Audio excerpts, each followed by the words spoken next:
You know, I found an old picture of you the other day. You were just a chubby, Yeah, just fatty. 40-something-year-old. Yeah. You know, what were you doing for work then at that point? Selling motorcycles.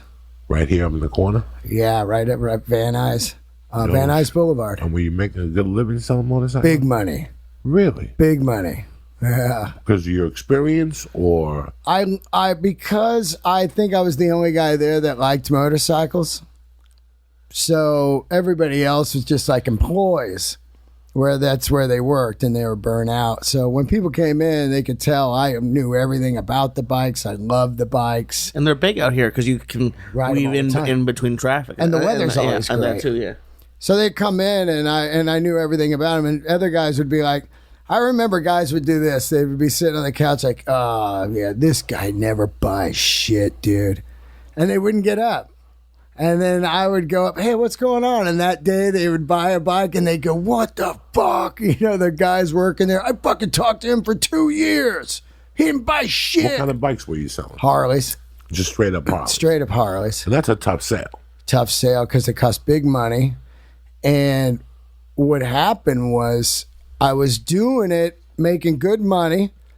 And then that whole Fannie Mae and everything hit, where everybody's loans tanked on their homes and people just gave their bikes back and no one was buying bikes. So you went from making, let's say, like 10 grand a month to 900. I remember I got a check for $900. I go, I just worked a month for $900 because it's commission only. And I was like, what am I going to do? You know, because I was just blowing money thinking it was going to happen forever. How long did you work there for? 3 years.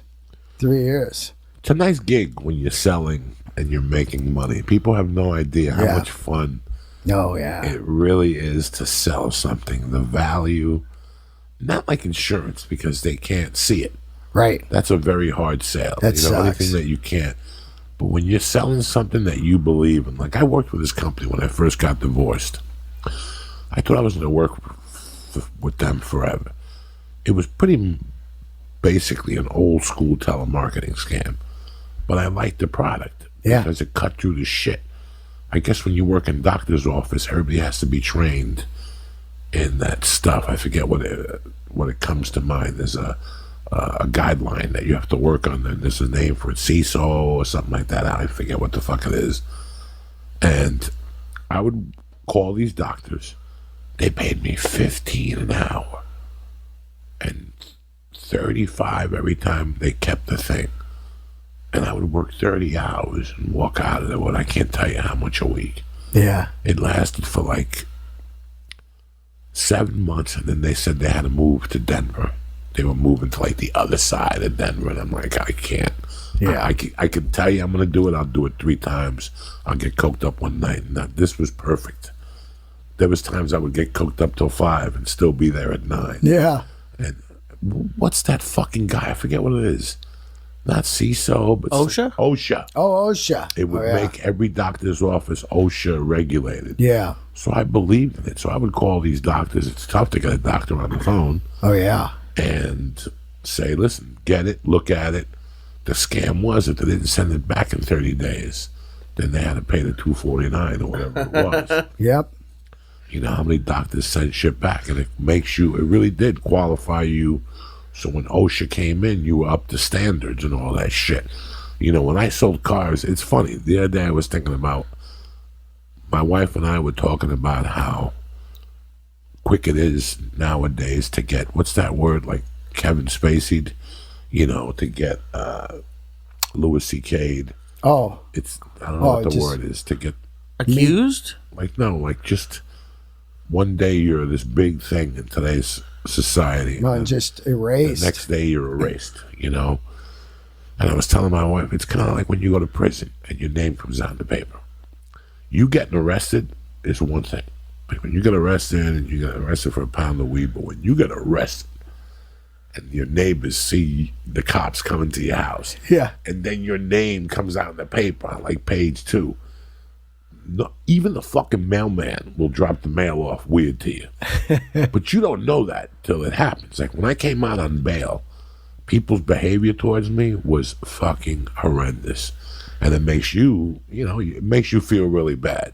Yeah. But there was one guy that did not turn on me.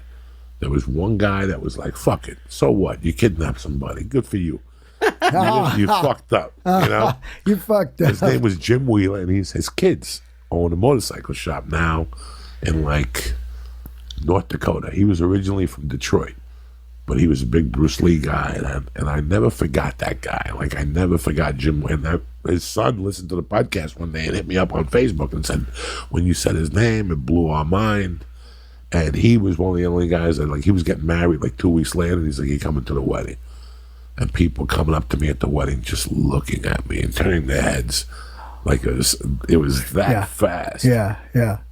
And the point I was trying to make, I enjoyed my salesman days. When I sold cars, those days where you're nothing but a salesman. And you talk to people, and they're like, "Can you give me a brochure?"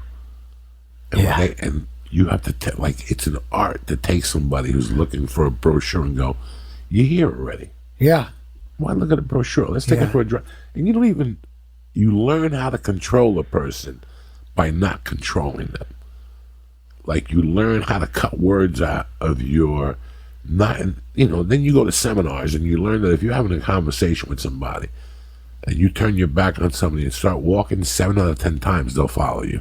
Did you ever hear that fact? Yeah, yeah. Like, if you're talking to somebody and you turn your back and start walking impulsively, like into whatever that word is, they start following. Yeah. So that's the same thing you have to do. Like, somebody will come in and go, "Hi, I'm here looking for a car for my daughter. Can I get a brochure?" Brochure.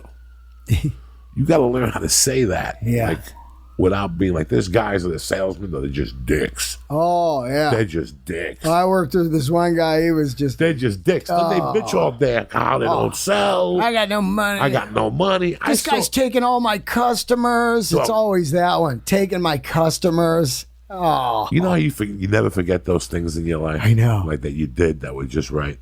The first month in the business, I sold 13 cars. Yeah. I was the same way. Like, my first week, I sold it. like 6. People were going crazy. Like, I had made like 10 grand my first week. It was unheard of. Like, I was off and running. Yeah. Like, the first week, I had bought like shitty suits.